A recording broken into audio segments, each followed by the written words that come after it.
नमस्कार दोस्तों, मैं राजेश कुमार आप सभी का स्वागत करता हूं दी नॉलेज क्लासरूम के यूट्यूब चैनल पर। आज की इस इतिहास की वीडियो में हम बात करने वाले हैं समुद्रगुप्त के पुत्रों के बारे में। हमने अपनी पिछली वीडियो के अंदर जाना था कि जो समुद्रगुप्त है उसके दो पुत्र थे। जो समुद्रगुप्त है, गुप्त वंश से संबंधित हम पढ़ने लग रहे हैं। तो समुद्रगुप्त है, समुद्रगुप्त के दो पुत्र जो मुख्यतः यहाँ पर हम जिनके बारे में जानकारी इकट्ठा करेंगे। एक जो बड़ा पुत्र था जिसका नाम क्या था, उसका नाम था रामगुप्त। समुद्रगुप्त का जो बड़ा पुत्र था जिसका नाम क्या था, रामगुप्त था। और जो छोटा पुत्र था समुद्रगुप्त का, समुद्रगुप्त के छोटे पुत्र का नाम क्या था, चंद्रगुप्त द्वितीय था। चंद्रगुप्त द्वितीय समुद्रगुप्त का छोटा बेटा था। अब जो समुद्रगुप्त है, जिसने अपने आप को या जिसको क्या कहा जाता है, कविराज कहा जाता है। क्या कहा जाता है? कविराज, या इसी को क्या बोला जाता है, पोइट किंग भी इसी को बोला जाता है। और जो ये समुद्रगुप्त है इसको वीणा बजाते हुए दर्शाया गया है। जो वीणा है, वीणा बजाते हुए दर्शाया गया है किसके ऊपर? कॉइन के ऊपर, सिक्कों के ऊपर। और जो ये वीणा है, वीणा क्या है? भारत में यूज होने वाला पहला संगीत यंत्र किसको माना जाता है? इस वीणा को माना जाता है जो पहला यहाँ पर संगीत यंत्र है। किसको? वीणा को। तो समुद्रगुप्त के दो पुत्र यहाँ पर जिसके बारे में हम पढ़ने लग रहे हैं, बड़े पुत्र का नाम तो रामगुप्त है और छोटे पुत्र का नाम क्या है, चंद्रगुप्त द्वितीय है।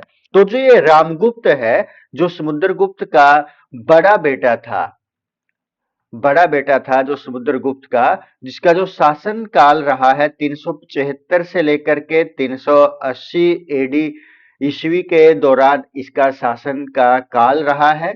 और जो ये रामगुप्त था किस प्रकार का शासक रहा है? ये एक कमजोर शासक रहा है गुप्त वंश के अंदर। कमजोर शासक ये रहा है जो रामगुप्त है, जो समुद्रगुप्त का बड़ा पुत्र था। यद्यपि जो समुद्रगुप्त है, समुद्रगुप्त ने 12 राजा तो जो दक्षिण भारत के थे और जो 9 राजा है उत्तर भारत के, इनको हराया था। अब उसी का एक जो बड़ा पुत्र है उसने क्या किया है, वो एक प्रकार का शासक रहा है, वो भी किस प्रकार का? कमजोर शासक। इस रामगुप्त के जो शादी है, इसका जो विवाह है किसके साथ हुआ है? इसका विवाह हुआ है ध्रुव देवी के साथ। किसके साथ? ध्रुव देवी के साथ इसका विवाह हुआ है। अब जो इसका भाई था, यानी कि जिसका नाम क्या था, चंद्रगुप्त था, चंद्रगुप्त द्वितीय था। इसके भाई का नाम जो कि छोटा था समुद्रगुप्त का पुत्र। तो ध्रुव देवी का अफेयर और चंद्रगुप्त का अफेयर यहाँ पर माना जाता है, था इनका दोनों का अफेयर था। तो यहाँ पर जो ये हमें जानकारी मिली है इसके बारे में, जो रामगुप्त के बारे में हमें जो जानकारी प्राप्त हुई है, वो जानकारी हमें कहाँ से प्राप्त हुई है? एक पुस्तक है, एक बुक है। किसकी पुस्तक है वो? वो पुस्तक है विशाख दत्त की। विशाख दत्त की एक पुस्तक है जिसका नाम क्या है उस पुस्तक का? देवी चंद्र गुप्तम। देवी चंद्र गुप्तम पुस्तक है, जिसके अंदर से हमें रामगुप्त के बारे में जानकारी प्राप्त होती है। और जो ये जानकारी है ये हमें और कहां से मिलती है? जो कि एरोन एरोन के अभिलेख है।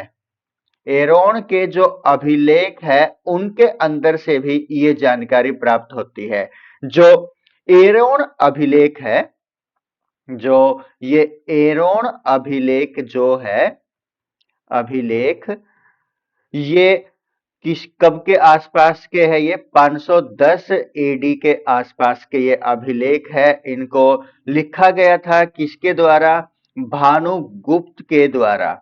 भानुगुप्त द्वारा इन अभिलेखों का जिक्र किया गया है, इन अभिलेखों को लिखवाया गया है। और इन्हीं अभिलेखों से हमें जानकारी मिलती है। किसकी जानकारी मिलती है? सती प्रथा के साक्ष्य प्राप्त होते हैं।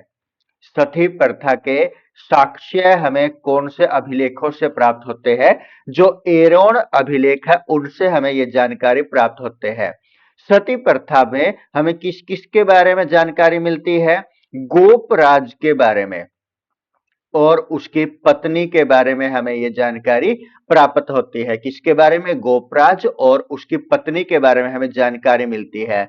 अब जो ये गोपराज है ये कौन था? ये सेनापति था। किसका सेनापति था? रामगुप्त का। यानी कि हम घूम फिर करके वापिस ही गुप्त साम्राज्य के ऊपर आ गए। जो यहां पर समुद्रगुप्त का बड़ा बेटा था जिसका नाम क्या था? रामगुप्त था। और ये जो जानकारी हमें प्राप्त होने लग रही है ये सारी जानकारी हमें कहां से प्राप्त हुई है? एरोन अभिलेख से हमें ये जानकारी प्राप्त हुई है।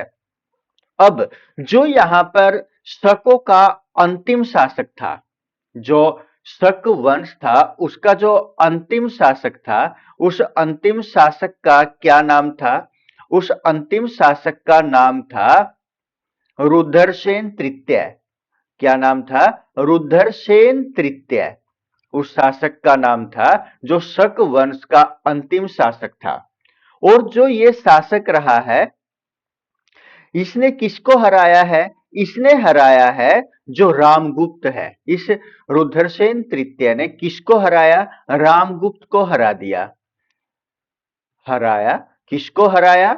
रामगुप्त को हराया रुद्रसेन तृतीय ने। और क्या किया? अब जो रामगुप्त की पत्नी थी, इसकी जो पत्नी थी जिसका नाम क्या था? हमने अभी देखा था कि उसका नाम क्या था? ध्रुव देवी। और उसके साथ रुद्रसेन तृतीय ने शादी करने की कोशिश की। यानी कि अब इसके बारे में देखें, जो गोपराज था, गोपराज का सेनापति कौन था? जो हमने यहां पर देखा। और उसके बाद जो गोपराज था वो सेनापति था, किसका था? रामगुप्त का था। रामगुप्त को यहां पर हराया जाता है किसके द्वारा? रुद्रसेन तृतीय के द्वारा। और कोशिश की जाती है उसकी, रामगुप्त की पत्नी के साथ शादी करने की। अब होता क्या है कि जो यहां पर जो चंद्रगुप्त द्वितीय था, चंद्रगुप्त द्वितीय ने क्या किया? यहां पर जब रामगुप्त को हरा दिया गया था तो चंद्रगुप्त ने रामगुप्त व रुद्रसेन तृतीय को, दोनों को मार दिया। यानी कि इसको भी मार दिया रामगुप्त को और रुद्रसेन तृतीय को भी मार दिया। और इन दोनों को मार करके खुद क्या कर लिया? ध्रुव देवी के साथ शादी कर ली। ध्रुव देवी के साथ शादी कर ली। किसने कर ली? यहां पर चंद्रगुप्त ने कर ली। चंद्रगुप्त द्वितीय ने शादी कर ली किसके साथ? ध्रुव देवी के साथ। अब यहां पर रुद्रसेन तृतीय को भी मार दिया, रामगुप्त को भी मार दिया और इन दोनों को मार करके खुद किसके साथ शादी कर ली? ध्रुव देवी के साथ शादी कर ली। तो नेक्स्ट वीडियो में हम जानेंगे चंद्रगुप्त द्वितीय के बारे में। तो मिलते हैं जल्द चंद्रगुप्त द्वितीय के जानकारी के साथ। तब तक के लिए सभी को नमस्कार। जय हिंद दोस्तों।